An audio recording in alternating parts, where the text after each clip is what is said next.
Lommel GP, the toughest GP in the year, known to many, but you seem to love it. A fantastic weekend for you and one of your best GPs of the year. Can you just talk me through your motos?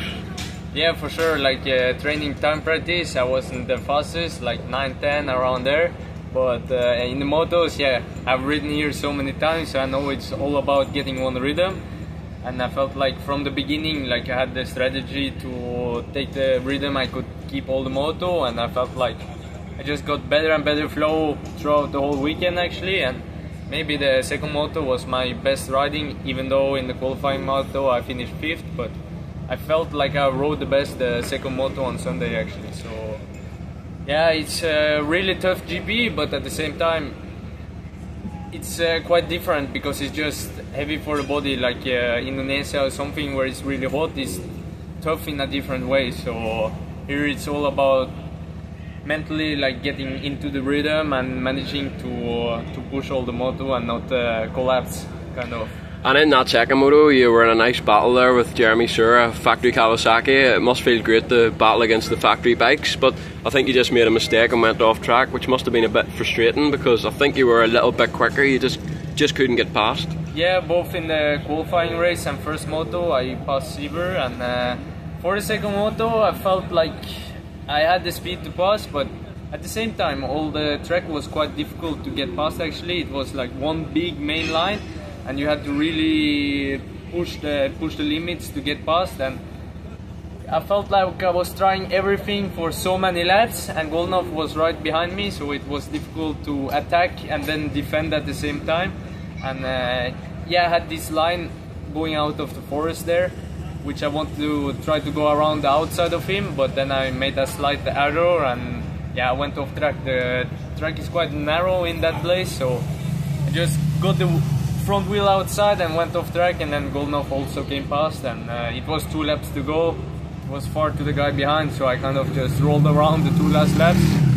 And yeah, it was a good battle. Was for sure cool to battle the factory riders, but I don't really try to think about who it is. I just try to do my own moto, and yeah, if it's Siever or somebody else, yeah, it doesn't really matter. I just try to do the best as I can, yeah. And just on the weekend, the track, I mean, yesterday was quite strange, to be honest. It didn't feel like Lommel, and it was quite fast, not as rough as usual, but today it was the Lommel we all know and love. Yeah, I think like in the qualifying moto, the bumps were really sharp and not as long, and then that's perhaps because of the European classes, and the track was still quite moist underneath. And then today, yeah, it was a little bit sun out, and first moto I felt like in the beginning the bumps were super sharp and it was actually the most difficult, and then throughout the moto the track just got better and better, and for the second moto it was just much more flowy. Yeah, the bumps were much bigger but a lot more flow because yeah, the GP rider, I've been there for the 2 motos, and I think like the track got a little bit more flow in it, yeah. And just on this team, SR Honda team, living in France, how are you enjoying all that? Yeah, it's good. Not much sand practice in the south of France, but yeah, I had 2 years living here in the Netherlands with the FNH team and training with Mark de Rover, so kind of used a little bit of that expertise. And yeah, then we had one training day before coming here in Bergen. We rode 1 hour, I think, and I felt quite good. So coming here, yeah, it's nice. This team is perfect, and yeah, the sand is a little bit also mentally, you know. It's it doesn't matter how much you train in the sand. When you come on the race, you are mentally strong. Then the sand is easier. It's just tough anyway for everybody, even if you live in the sand or not, you know. And whenever watching you race when you were in MX2, like you were a very aggressive rider, but watching you today, like you were very, very smooth. Obviously, you have to race the 450 smoother, but have you maybe surprised yourself a little bit of how quickly you've been able to adapt to the bigger bike? Yeah, I think I always prefer to ride that way, and like in the winter and stuff, I always rode the 250 also really smooth and good. But then like for racing, you have to just push it all out. You have to always go full attack on the 250, and with the 450 I can be much more precise and feel like like that suits me a little bit better. Like I can do more how I do in training, just try to take my own rhythm and ride it 35 minutes as fast as possible. And obviously, I think your bike's stock. More or less. More or less a stock bike.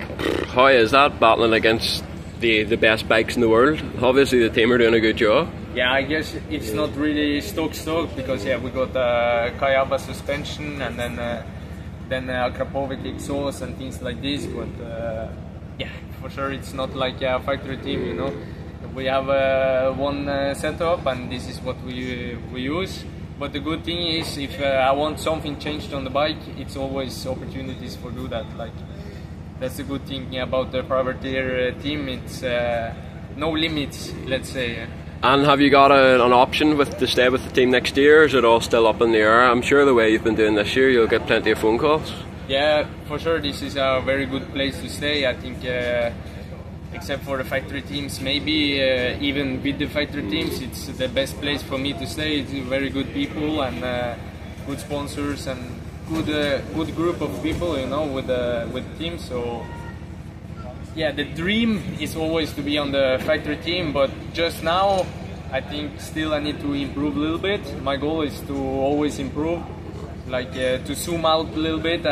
From the beginning of the season I feel like I just get better and better, and that's my goal also for the coming season, and then eventually end up on the factory team is my dream. And just on your rookie MXGP World Championship season, I mean, you must be happy. You're so consistent.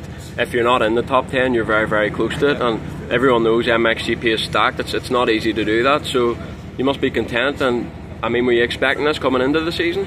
Yeah, you know, that's the goal, to always be there to challenge, and for sure the goal is always to be in the top 10, and then my kind of goal for the weekends is always top 8, to be on that first page of MXGP, but that's not always easy. But around the top 10 is usually where I end up, and then to have some races doing better and then some races worse is normal in the rookie season, a little bit up and down, but I feel like I've been pretty consistent anyway. If I have a bad start, I manage to go up to the places I belong, and then if I have a really good start, I feel like I can stay with the good guys. So that's what's been lacking a little bit, is my starts. I need to improve on that and show that I belong up front even more. Perfect, thanks for your time.